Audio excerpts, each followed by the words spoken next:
Hello students, इस वाली video में हम एक्सरसाइज 2.5 का क्वेश्चन नंबर 12, 13, 14, 15 एंड 16 करेंगे। क्वेश्चन नंबर 12 है verify that X cube plus Y cube plus Z cube minus 3x Y Z is equals to half of X plus Y plus Z multiply by X minus Y square plus Y minus Z square plus Z minus X square. हमें ये verify करना है कि क्या ये चीज़ इसके equal है। अब हमने जो आइडेंटिटीज़ पढ़ी हैं उसमें हमने ये चीज़ देखी हुई है ना, जो लास्ट आइडेंटिटी करी थी हमने उसमें ये तो थी बट उसके इक्वल्स टू ये चीज़ नहीं थी। बट हम उसी आइडेंटिटी को यूज़ करके इसके इक्वल इसको दिखाएंगे। सो बाय यूजिंग आइडेंटिटी, हम कौन सी आइडेंटिटी यूज़ करेंगे? X cube plus Y cube plus Z cube minus 3xyz is equals to X plus Y plus Z multiply by X square plus Y square plus Z square minus X Y minus Y Z minus Z X. अब हम देखेंगे कि यहाँ पे half है, ये चीज़ दिखाई दे रही है बट ये डिफरेंट है और यहाँ पे हाफ और है। तो ऐसा करते हैं, हम अपनी मर्ज़ी से हाफ तो नहीं लगा सकते बट हम 2/2 तो लिख सकते हैं। तो क्योंकि 2 से 2 कट के 1 ही होगा तो मीन्स हमने कोई चेंज नहीं किया है।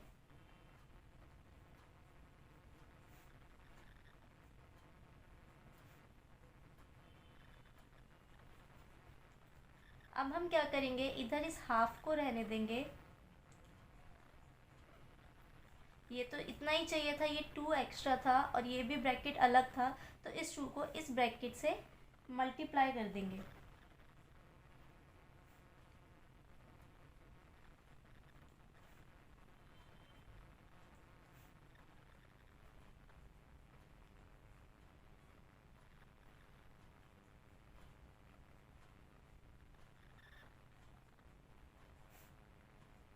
इसको सबसे मल्टीप्लाई करेंगे तो ये हो जाएगा 2x² plus 2y² plus 2z² minus 2xy minus 2yz minus 2zx।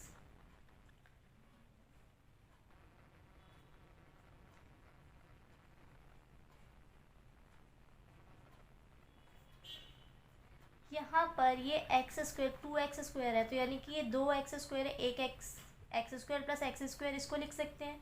इसको y² प्लस y², इसको z² प्लस z²। देखो जहाँ पे माइनस 2xy है वहाँ पे एक x और एक y को यूज़ कर लेते हैं। ये फिर पहले मैं आपको सेपरेट करके दिखा देती हूँ जिससे कि आपको कन्फ्यूजन ना हो। 2x² को x² प्लस x² लिख सकते हैं, 2y² को भी 2 बार ही लिख सकते हैं, z² को भी।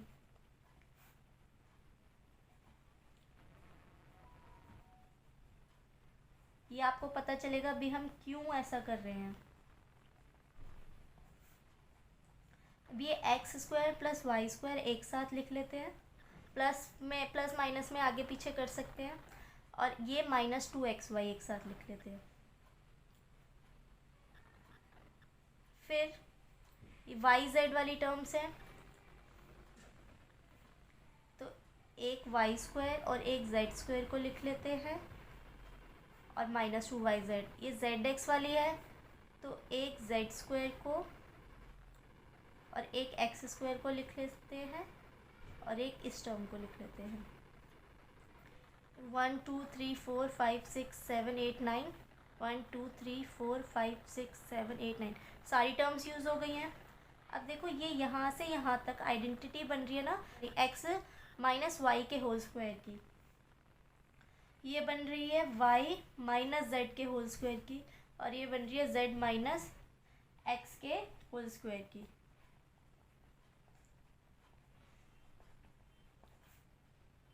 तो ये इसकी जगह हम क्या लिख सकते हैं, x माइनस वाई का स्क्वायर प्लस इसकी जगह y माइनस जेड का स्क्वायर प्लस इसकी जगह z माइनस एक्स का स्क्वायर। देखो हमें जो क्वेश्चन में लाना था बस वही आ गया, सिर्फ हमने 2 से ऊपर नीचे मल्टीप्लाई करा है, इसको मल्टीप्लाई एंड डिवाइड करा है, उसी को सॉल्व करते करते हमारी ये साइड इसके इक्वल आ गई है।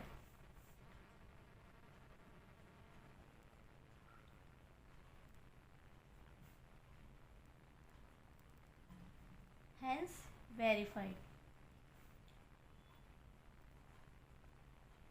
3 है, if x plus Y plus Z is equals to 0 show that X cube plus Y cube plus Z cube is equals to 3xyz। इसमें बोला है अगर ये 0 के इक्वल है तो हमें ये चीज़ शो करनी है कि ये इसके इक्वल होगा। अब ये थोड़ा सा अगर आपको आइडेंटिटीज़ याद है तो आपको याद आएगा कि X cube plus Y cube plus Z cube minus 3xyz is equals to में एक आइडेंटिटी होती है। तो इसका मतलब हमें यूज़ तो वही करनी पड़ेगी, तो हम पहले वही आइडेंटिटी को लिखेंगे। हमें पता है, we know that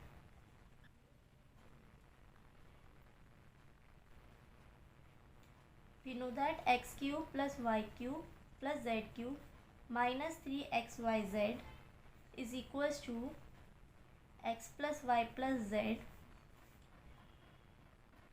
x square plus Y square plus Z square minus X Y minus Y Z minus Z X. ये आइडेंटिटी हमें पता है। Now X cube plus Y cube plus Z cube minus 3xyz, ये जो है इसकी value हमें question में गिवन है कि ये 0 है, तो मतलब ये 0 आ गया, तो इसकी जगह 0 और ये वाला ब्रैकेट एज इट इज़ रहेगा।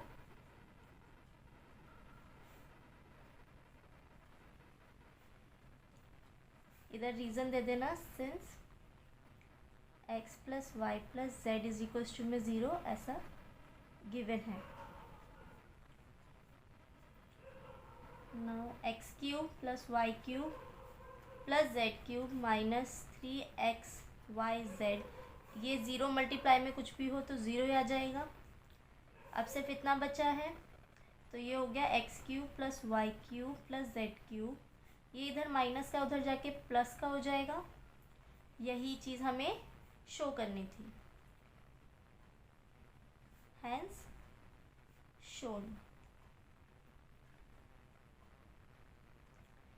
अब आपको जो ये इसमें ये चीज़ बनी है तो ये आगे क्वेश्चन में यूज़ होगा कि अगर x plus Y plus Z को तीनों को प्लस करके 0 आ रहा है तो हम उसकी जगह ये आइडेंटिटी यूज़ कर सकते हैं। नेक्स्ट क्वेश्चन में देखते हैं।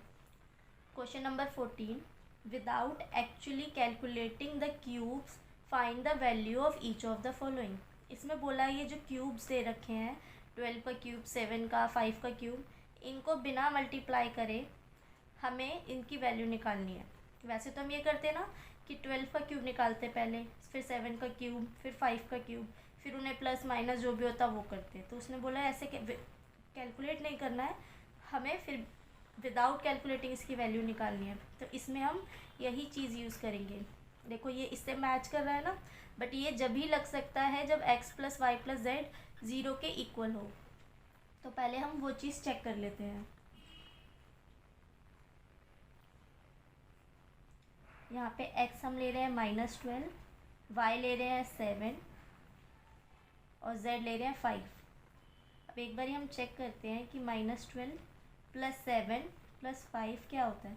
7 plus 5 12, -12 plus 12 is equal to क्या आ रहा है 0। ये 0 के इक्वल आ रहा है, it means x plus Y plus Z 0 है। सो इफ़ अगर x plus Y plus Z 0 के इक्वल है then X cube plus Y cube plus Z cube 3xyz के इक्वल होगा। तो हम सिंपल से फिर से निकाल लेंगे तो हमारी इसकी वैल्यू आ जाएगी।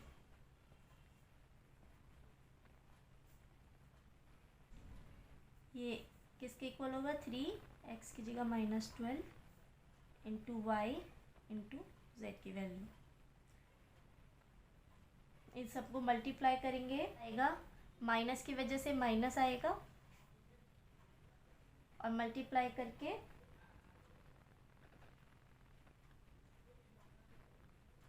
1260 आएगा। नेक्स्ट भी है, नेक्स्ट भी देखो X cube plus Y cube plus Z का क्यूब बन रहा है, तो इसमें भी हम चेक कर लेते हैं। अगर ज़ीरो के इक्वल आता है तीनों का ऐड होके तो हम ये वाली आइडेंटिटी यूज़ कर सकते हैं। तो पहले लिख लेते हैं, एक्स हमारा 28 है, वाई 15 है, -15 है, और जेड -13 है।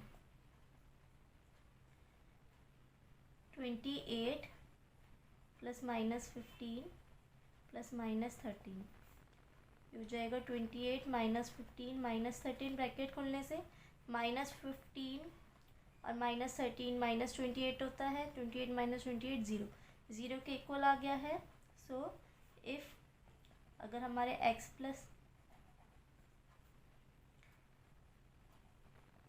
प्लस वाई प्लस जेड 0 है, then X cube plus Y cube plus Z cube 3xy z के इक्वल होगा। It means 28 cube -15 cube -13 cube क्या होगा, 3 multiply 28 multiply -15 multiply -13, minus minus plus हो जाएगा और इन सबको मल्टीप्लाई करेंगे तो आएगा 16380।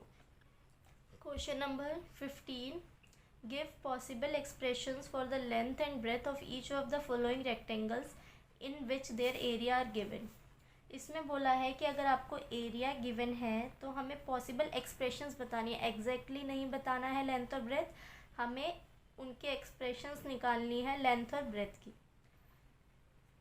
क्योंकि एरिया भी हमें एक्सप्रेशन की फॉर्म में है, डायरेक्टली नहीं बता रखा है कि 12 सेंटीमीटर क्यूब है या 246 सेंटीमीटर क्यूब है, एक एक्सप्रेशन दे रखी है। तो इसमें क्या करेंगे, देखो जैसे एरिया होता है, एरिया क्या होता है, लेंथ इनटू ब्रेथ होता है मल्टीप्लाई में, यानी कि ये जो एरिया होता है ये लेंथ और ब्रेथ का मल्टीपल होता है, ये इसके फैक्टर्स होते हैं। इसका मतलब ये जो एरिया है इसका भी हम फैक्टर्स निकालेंगे तो जो दो चीज़ें आएंगी, क्योंकि स्क्वायर है, स्क्वायर में दो ही फैक्टर्स बनते हैं, तो जो दो चीज़ें आएंगी उसमें से एक लेंथ होगी और एक ब्रेथ होगी।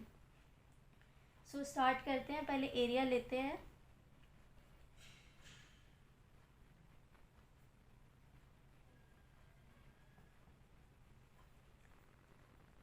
सॉरी, स्क्वायर वाली टर्म है तो इसका मतलब इसको by splitting the middle term से कर लेंगे। First term as it is,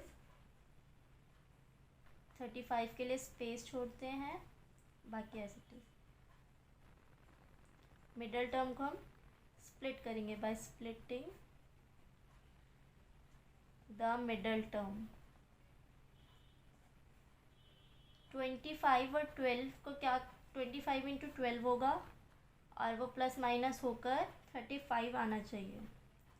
देखो 25 5 इंटू 5 होता है और 12 एलसीएम लेके देखना तो ये आएगा सारा, ये 25 का और ये 12 का। अब इसमें से क्या करें कि 35 आ जाए, 25 माइनस 12 तो नहीं होगा, तो हम इसमें 5 और इसको लेके देखते हैं, 5 इंटू 2 10 20 और 5 इंटू 3 13, सॉरी 5 इंटू 3 15, तो 20 प्लस 15 35 होगा। तो इट मीन्स इधर आएगा 20 प्लस 15,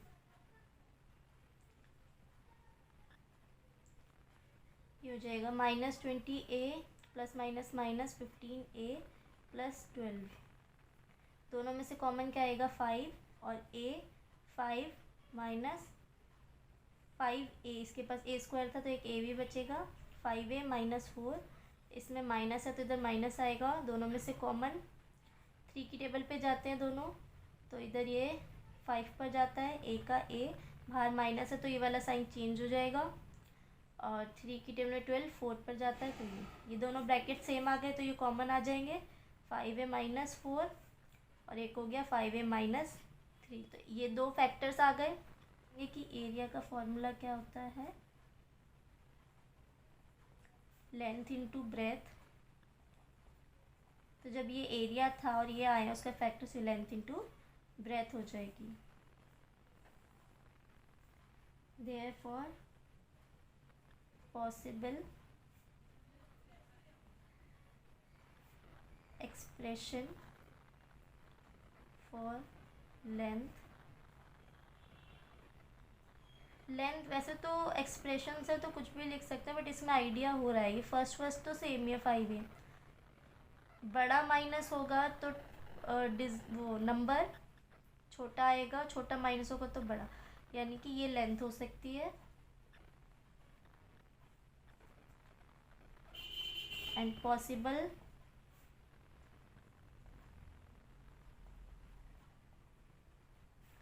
एक्सप्रेशन फॉर ब्रेथ ये होगी।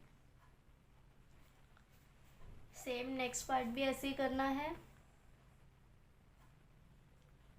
इसमें भी एरिया दे रखा है, स्क्वायर में है तो पहले एरिया के फैक्टर्स निकाल लेंगे। First term as it is, second के लिए स्पेस, और reason by splitting the middle term.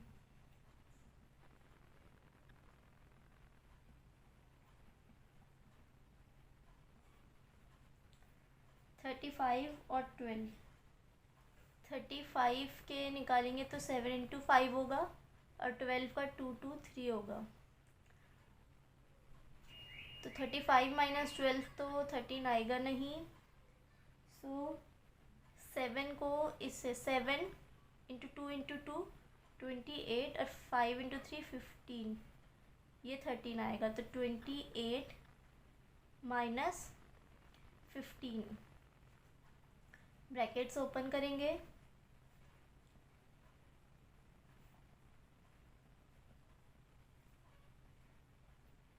इन दोनों में सब कॉमन लेंगे, क्या आएगा 7, y भी है, इसके पास बचा 5y प्लस 28 कितने पे गया 4 पे, माइनस दोनों पे 3 कॉमन है, 5 पे गया y, बाहर माइनस है तो ये साइन चेंज हो जाएगा, और 3 12 4 पे जाएगा।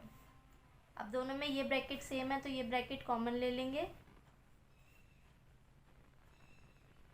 ये भी आ गया लेंथ इनटू ब्रेथ। यहाँ पे लिख के दिखा देंगे कि एरिया होता है length into breath.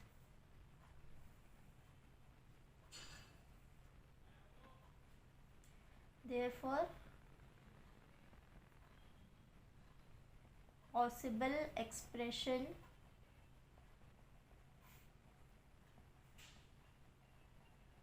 for length 5a minus 3, sorry मैंने उसका लिख दिया 5y plus 4 and possible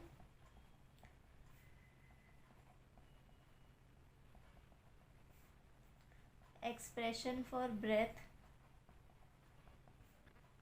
7y minus 3। 16 भी क्वेश्चन नंबर 15 की ही तरह है, उसमें एरिया की बात थी, इसमें वॉल्यूम की बात है। एरिया में 2 चीज़ें होती है, लेंथ ब्रेथ, और वॉल्यूम में 3 चीज़ें होती है, length breadth and height. For the dimensions बोला है ना, डायमेंशन मतलब लेंथ ब्रेथ एंड हाइट। तो इसमें भी पहले इनका हम फैक्टराइज करने की कोशिश करेंगे, फिर इसमें 3 चीज़ें आएंगी, लेंथ ब्रेथ और हाइट मल्टीप्लाई में, उसमें से एक लेंथ होगी, एक ब्रेथ एंड एक हाइट। ये है, जिसे पहले लिख लेते हैं। और सॉल्व करते वक्त जब भी हम फैक्टर्स करते हैं, अभी तक ऐसे क्वेश्चन आया नहीं है, बट अगर कोई क्वेश्चन आए तो सबसे पहले हमें ये चेक करना चाहिए कि उसमें से कुछ कॉमन तो नहीं आ रहा, क्योंकि अगर कॉमन वाली चीज़ हम पहले बाहर ले लेंगे तो क्वेश्चन इजी हो जाएगा। अब इसमें और इसमें देखो 3 कॉमन है और x भी कॉमन है, तो इसके पास सिर्फ x बचेगा और इसके पास 4 बचेगा। तो ये देखो, ये ऑलरेडी फैक्टर्स बन गए हैं, एक ये और एक ये इसके मल्टीप्लाई में, ये इसके मल्टीप्लाई में। तो ये इस फॉर्म में है ना, तो एक लेंथ हो गई, एक ब्रेथ और एक हाइट। तो हम पहले यहाँ लिख के दिखा देंगे कि वॉल्यूम का फॉर्मूला क्या होता है, length into breadth into height. therefore possible expression for length 3,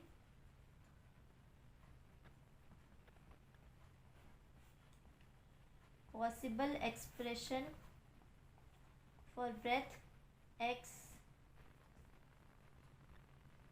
and possible expression for height x minus 4। Next question में भी वॉल्यूम दे रखा है और इसमें भी हमें ऐसे ही निकालना है। इसमें भी देखो पहले कॉमन आ रही है कई चीज़ें। एक तो देखो के तीनों के पास है, वाई तो नहीं है, बट 2 4 भी, ये भी 4 की टेबल में आता है, ये भी और ये भी, तो 4 भी है। तो ये 4 की टेबल में 3 पे तो 3y² बचा, ये 2 पे तो 2y, और ये 5 पे तो 5 है 5। अब ये तो ठीक है 4 की, ये तो एक कांस्टेंट आ गया हमारा, के भी कांस्टेंट टर्म है ना, वेरिएबल तो x और y होते हैं, तो एक आ गया। अब ये स्क्वायर वाली टर्म है, मतलब ये स्प्लिटिंग से होकर इसके 2 फैक्टर्स आएंगे, तो एक ये मिलाकर 2 वो मिलाकर 3 फैक्टर्स हो जाएंगे।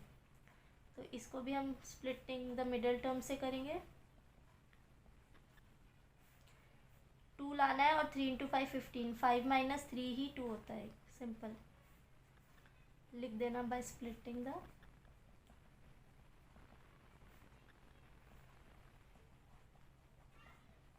Middle term.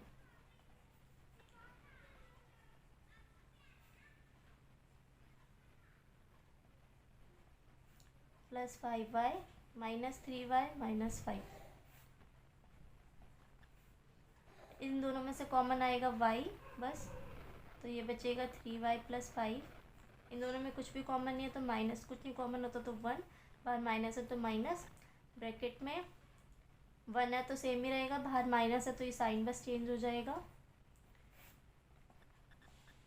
इसमें और इसमें ये 3y प्लस 5 कॉमन है, बचेगा y माइनस 1। तो ये 3 आ गए फैक्टर्स, तो एक लेंथ, एक ब्रेथ और एक height.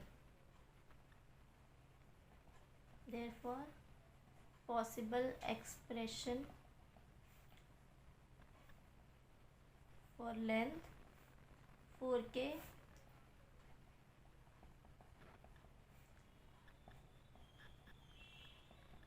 possible expression for breadth 3y plus 5, and possible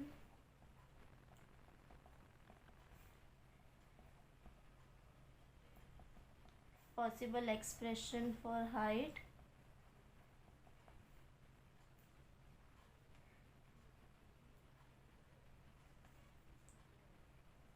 y minus 1। यहाँ पे फॉर्मूला लिख देना वॉल्यूम का,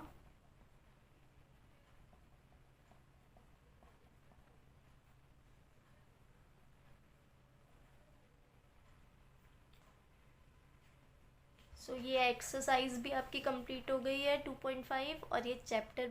so thank you students for watching the video. If you like the video please like, share and subscribe. If you have any doubts, please ask me in the comment section. Thank you.